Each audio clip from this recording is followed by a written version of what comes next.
Singapore Prime Minister Hsien says realizing Asia's promise and potential in a divided world will be challenging. This is against the backdrop of Russia's attack on Ukraine and the difficult relations between the US and China. But he offers ways in which Asia can rise to the challenges. CNO's Mish Ishida tells us more. Mr. Lee told Nikkei's Future of Asia Forum that there is much potential for Asia to take off. Its population is growing, the bulk of whom are young, full of energy and dynamism. But he knows that Asian countries should be thinking not just how to be better prepared should conflicts occur, but also how to work together to maintain peace and stability in the region and reduce the likelihood of conflict in the first place. If we only look at regional security from the perspectives of individual nations, we may end up with an arms race and an unstable outcome. Countries must therefore also work together to strengthen their collective security. In particular, countries must be very mindful and cautious in handling potential flashpoints that can trigger conflict.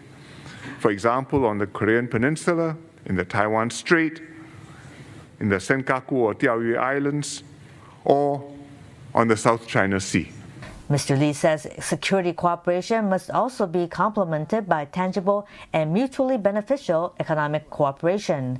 He notes that the U.S. has extensive economic ties in Asia, but China is also a key trading partner in the region, and he says it's far better to integrate China's economy into the region than for it to operate on its own by a different set of rules.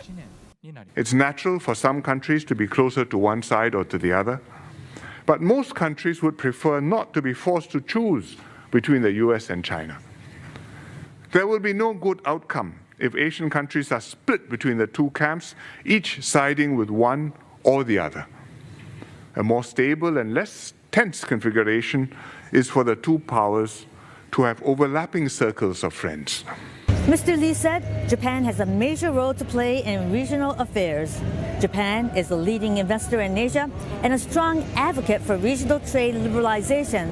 However, in the security realm, the history of the Pacific War has led to Japan adopting a low-key posture. With the passing of the years and the generations, and in a new strategic environment, Japan should consider how it can come to terms with the past and put to rest these long outstanding historical issues. This will enable it to make a greater contribution to regional security cooperation and to participate in building and upholding an open and inclusive regional architecture. As to his vision for Singapore, Mr. Lee says he will keep the country united and cohesive in a dangerous world. But as Europe's experience shows, things can go wrong, and the loss of Asia's peace and economic progress cannot be ruled out. Michio Ishida, CNA, Tokyo.